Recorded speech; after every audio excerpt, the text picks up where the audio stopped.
alarm. In early 1700s, the English inventor Tilsley is credited with the first creation of an intrusion door alarm by using a set of chimes mechanically linked to the door lock.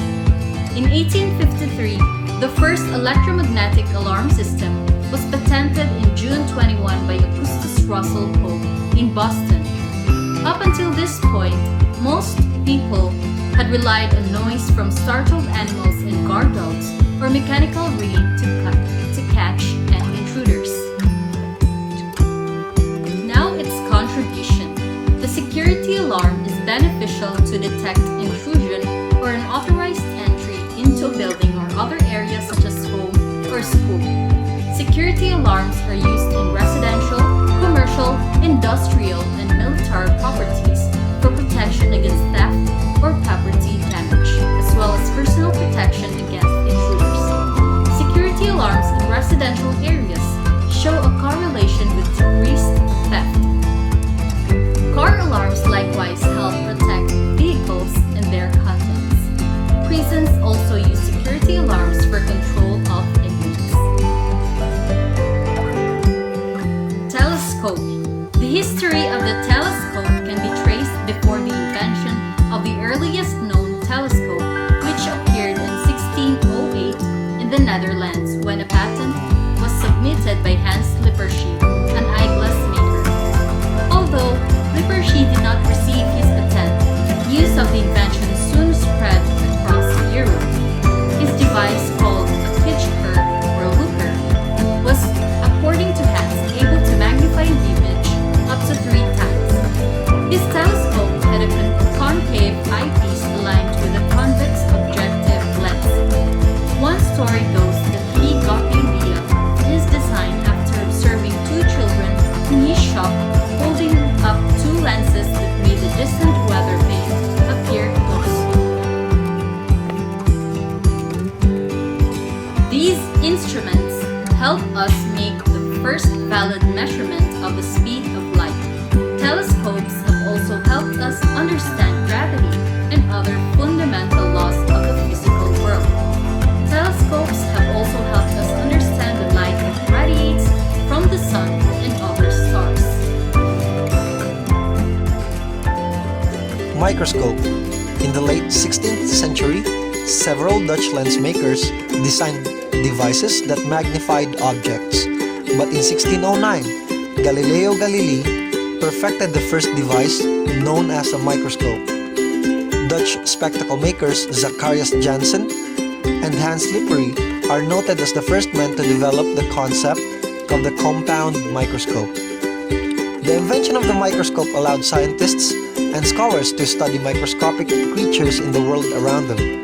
The microscope allowed the human beings to step out of the world controlled by the things unseen and into the world where the agents that caused diseases were visible, named, and over time prevented. Benzene ring.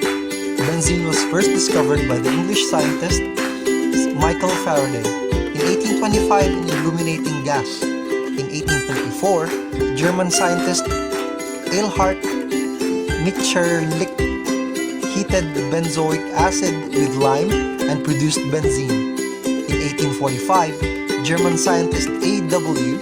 The structure of benzene has been of interest since its discovery. At one time, benzene was obtained almost entirely from coal tar. However, since about 1950, these methods have been replaced by petroleum-based processes. More than half of benzene produced each year is converted to ethylbenzene, then to styrene, and then to polyestyrene. The next largest use of benzene is the preparation of phenol. Other uses include the preparation of aniline, it's for dyes, and for dedocyclobenzene for detergents.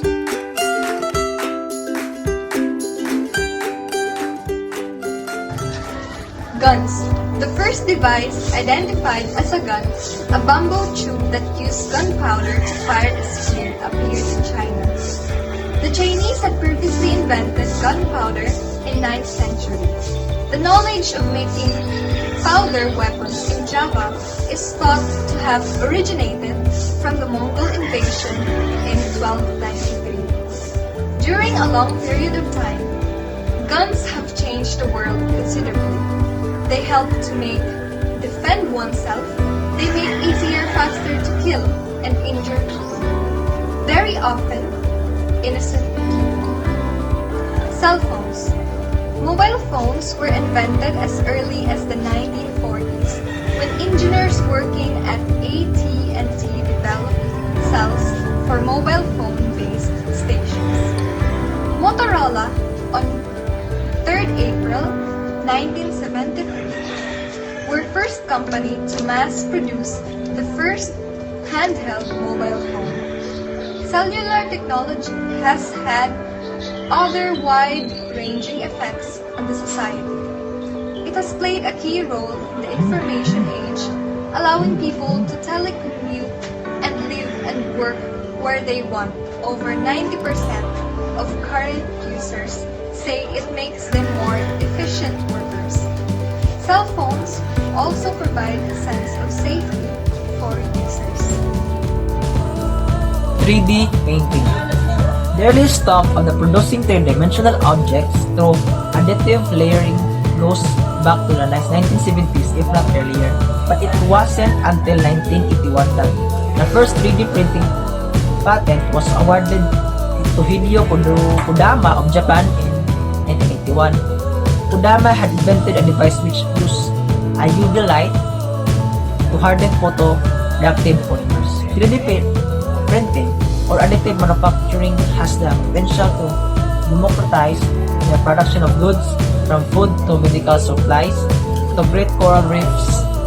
In the future, 3D painting machines can make their way into homes, businesses, disaster sites, and even outer space. Robotics. The earliest robots are, as we know, they were created in the early 1950s by George C. Gold, an inventor from Louisville, Kentucky. He invented and patented a reprogrammable manipulator called Laine from Universal Automation. For the next decade, he attempted to sell his product in the industry but did not succeed. In the late 1960s, businessman engineer Joseph Ingleberger acquired the Bolt's robot patent and was able to modify it into an industrial robot and form a company called Innovation during University Robots. For his efforts and success, Ingleberger thought the industry was as the father of robotics. Robots can do some jobs better, cheaper, and faster than humans. They can transcribe and store information to help doctors and nurses diagnose their patients, and even allow lower-skilled healthcare workers to treat patients less oversight from doctors and other high-skilled workers. Google Glass. Google Glass is a wearable in the form of optical head-mounted display. Google first unveiled the device in April 2012 when it released photos and concept video to preview its long-rumored foray into building space-age pair of spectacles.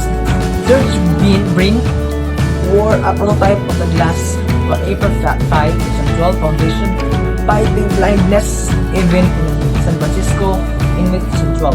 Google demonstrated for the first time how Google Glass can be used to shoot videos.